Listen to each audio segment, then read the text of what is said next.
Star Wars is the moment when the industry changed. It changed for the good and for the bad. Nobody from a film school had ever gotten a job in the film business. I was not happy with Hollywood. They said, well, you'll fail. All the money's in the action figures. Yeah. If you own the movie, which I came to do, you make a lot of money. Most of the world attributes George Lucas's fortune to toy sales, which, don't get me wrong, is a major part of it, but what no one talks about is how he completely changed the way Hollywood blockbusters were made. He would go on to outplay the film industry to not only create Star Wars, but build his wealth to unimaginable heights. In this video, I will show you 4 business tactics that George Lucas used to grow his net worth to about $5 billion that anyone can learn. Once I fell in love with it, there was no going back, even though I had absolutely no chance of making it in the film business. George Lucas was born in Modesto, California. Just a normal kid. He wasn't a great student and didn't really put much effort at all into his grades. He was obsessed with cars and racing. This led to an incident that would change his life forever and eventually lead to the creation of Star Wars. When George was about to graduate from high school, he was driving his car and got into a traumatic crash. While pondering life in a hospital bed, George's thinking and outlook on life was transformed. He was determined to find his purpose in life. This led him to a junior college where he was an anthropology major, where he found great interest in learning about other cultures, early civilizations, and religions. This is something he got very passionate about and did well in. One day he had a friend who was going to take an admission exam for USC. On a whim, George decided to tag along, and in a turn of events, he got accepted into the school. He now had a decision to make. Continue with his anthropology major, or take a step into USC and try something completely new. Something that could even more align with his interests and excitement out of life. George decided to follow his calling and ended up at film school in USC. It was very much a gamble at the time. Nobody from a film school had ever gotten a job in the film business. George describes filmmaking as a combination of all of his passions. George embraced his time at film school, and he made some student films. His film Electronic Labyrinth took first prize at the 1967-68 National Student Film Festival, proving that he was onto something. This led to him receiving a scholarship from Warner Brothers to observe the production of Finian's Rainbow, directed by Francis Ford Coppola. Your young assistant, George Lucas. Well, he's not my assistant, actually. George won an award to come to Warner Brothers and observe a film being made there, and he came when we were making Finian's Rainbow, and one day I was working on the show, and I kept seeing the skinny kid with a beard, and I said, "Who's that?" And he said, "Well, he's observing you." His working relationship with Coppola continued when they co-founded a film studio together. The idea was to create films outside the system of Hollywood, where they then made Lucas's student film a feature, which unfortunately ended up flopping. It was time for a change. Instead of experimental, his next idea was to make something more real and relatable to audiences, something that was more personal to George and his experiences. He decided to make a film about cars and racing, American Graffiti. But how does a kid like George Lucas with no major success outside of a student film award get the job of director? Well, his new friend and mentor, Francis Ford Coppola, signed on as a producer for the project, confirming his belief in George for this film. The film cost roughly $1 million to be created, and then made about $115 million in the box office worldwide. This was George's first major success, and was his first time witnessing how the business model of Hollywood worked, which became the basis of everything he would go on to achieve next. We've arrived at our first business tactic. Whenever possible, bet on yourself. Betting on yourself means that you take risks and chances on your skills and ideas. George was constantly betting on himself throughout his life, betting that he would rise to the top if he put the time in to learn and master his craft. Saying that, again, before you can bet on yourself, you need to learn and master your craft. I can hear the comments now, but Francis Ford Coppola is why George Lucas was able to make his first movie. Sure, he made a connection in the industry, but if George never went to school, learned, made a short film, and won a competition and get an internship where he showed his value, he would have never received Coppola's trust, which helped get him a jump in making American Graffiti. Using connections is just another tactic in the system of success. Now, investing in yourself and betting on your success, when timed right, will create a whirlwind of things all going right at the same time, which is when George made the biggest bet on himself yet. Now, before getting into that bet, I want to take a moment to explain the business model that is Hollywood film production. The Hollywood studio business model is built around financing, producing, and distributing films, while spreading risk across a slate of projects. Studios front the production and marketing budgets, then recoup costs primarily through theatrical box office. But the real profits come from other revenue streams like TV licensing, streaming deals, and especially merchandising. Actors, directors, and crews are usually paid upfront while the studio retains ownership of the intellectual property, which lets them keep monetizing for decades. Now, let's put this into terms of American Graffiti. The studio fronted about $1 million for the film to be made. That included all costs to George as the director, actors, producers, and anyone else who worked on making the movie. Then it's distributed by the studios to movie theaters all around the world. The film made about $115 million at the box office worldwide, and George Lucas only made $150,000. This is how it all worked, and still does for the most part. However, this made George think about how he could do things differently for his next project, which was Star Wars. The movie studios were hesitant about Star Wars. They believed the sci-fi genre was played out and not interesting anymore. But here's the thing about Star Wars. George Lucas said it best himself. We call it space opera, but people don't realize it's actually a soap opera. It's not about spaceships. It was not a movie about space. It was a movie about universal themes found in mythology and in every culture that happened to be set in space. George's anthropology knowledge helped him greatly for Star Wars. The fact that there is some deity or some power or some force that sort of controls our destiny, works for good and also works for evil, is always been very basic in mankind.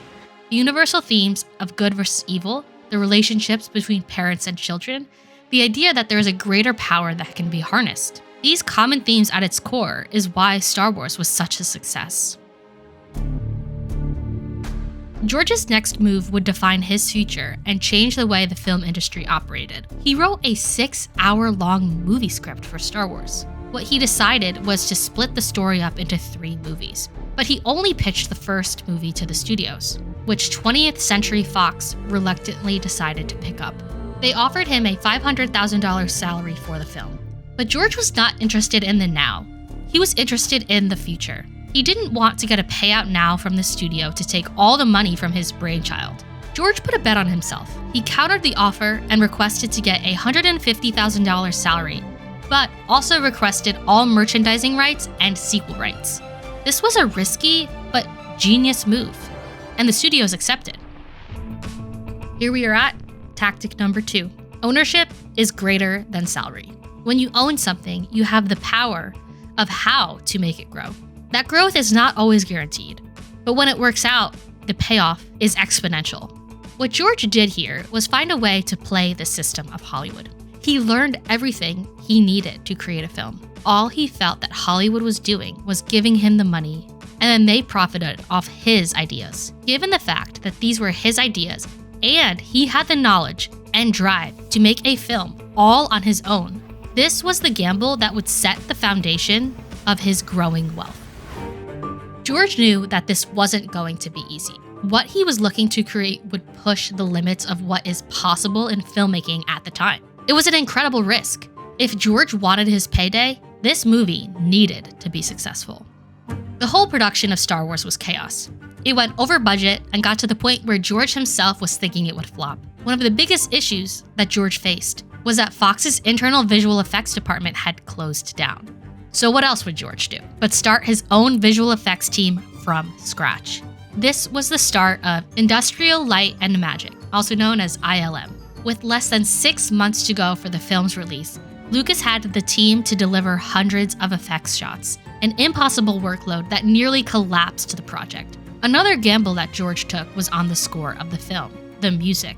At the time, Hollywood film scores were leaning towards pop and rock hits. George wanted the Star Wars film to be orchestral, which was another huge risk at the time. And turning out, these risks would actually become the most iconic parts of the film. And the payoff? The first Star Wars film became a phenomenon, generating $775 million in the global box office. It became the highest grossing film of all time. Today, adjusting for inflation, it would have made an estimated $1.6 billion. It's safe to say, Star Wars wasn't just a success. It redefined the blockbuster era, blending a spectacle of visual effects with deep ties to everything that makes us human. We are now at George Lucas's tactic number 3, reinvent the familiar. What George did story-wise wasn't boundary pushing. It was taking stories, myths, common themes of humanity and putting them in a new situation people hadn't seen before. The characters and the settings were original, but the core of the story is the same of so many. Which is why George describes Star Wars not as a spaceship movie, but as a space soap opera. He reinvented relatable and familiar storylines in a fresh way for a new audience, who may or may not have heard those stories before. Reinventing the familiar can often be something in plain sight that can be just what you needed. This was the moment when George Lucas shifted how blockbusters were made. After the success of the film, it was time for him to make the next 2, as well as cash in on all the merchandising rights. The first thing he did was start his own film company, which was the birth of what we all know today as Lucasfilm, solidifying himself as more than just the creative mind behind the next 2 films, but the business mind as well. Along with ILM came Skywalker Sound. Both studios revolutionized what film could both look and sound like. George created everything he needed to make more films. And then came the success of the next 2 Star Wars films, The Empire Strikes Back and Return of the Jedi. These films would conclude the trilogy that George originally wrote all those years ago. They would go along to gross about $400 million each at the box office. The numbers of George Lucas's take-home from the films isn't published, but it's estimated that he took home about $100 million for Empire Strikes Back and $150 million for Return of the Jedi. By the 1990s, George Lucas returned to the director's chair to expand the saga with the Star Wars prequels.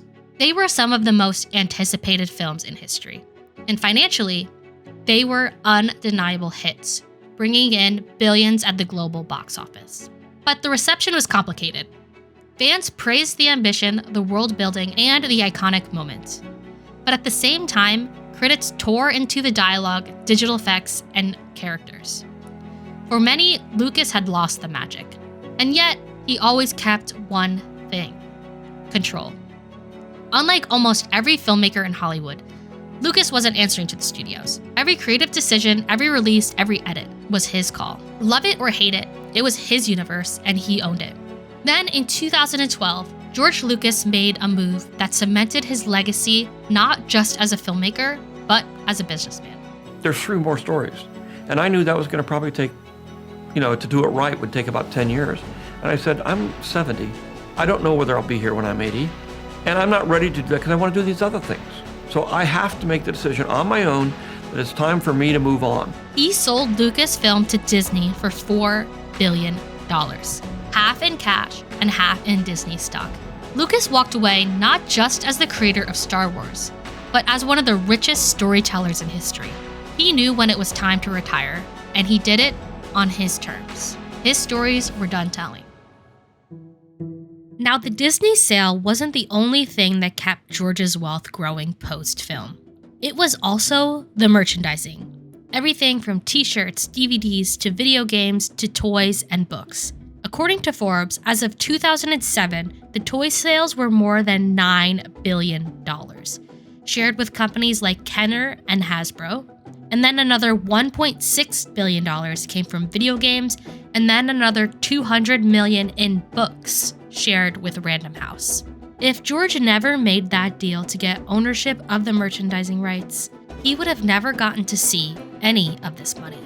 A true business mind thinking of his future. Here we come to our final tactic of this episode. Know when to sell.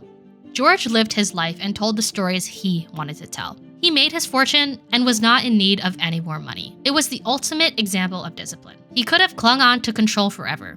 He could have kept chasing sequels, but instead, he knew when to stop. And that's the lesson. Whether it's a business, a product, or a creative project, you don't have to hold on forever. Sometimes the greatest move is stepping back, selling at the right time, and letting what you built carry on without you. For Lucas, it meant billions more in wealth. For Star Wars, it meant a future that could outlive its creator. Time to break down George Lucas's net worth. Just a disclaimer, this could be a little bit of estimates. What we do know is that in 2012, with the Disney deal, Lucas received approximately 37 million Disney shares. Today, the shares are worth approximately $116 each, making that to be about $4.2 billion. Then, in addition to the $2 billion in cash from the Disney sale, since 2012, he has received over $500 million in dividends from holding the Disney stock. And today he earns about $37 million each year just in dividends. Now, add that all up and Forbes estimates he's worth $5 billion, which could be a pretty conservative estimate. George Lucas was a car-obsessed kid who built a billion-dollar business from making movies. He followed his passions. He put in the effort to learn everything he needed to, not just to make a movie, but to build an entire film studio that generated billions of dollars. He saw the flaws in Hollywood and bet on himself that he could do it better, and he did just that. George Lucas's journey proves that success isn't inherited, it's engineered. It's not destiny, it's discipline. George Lucas wasn't born successful. He built it, and so can you.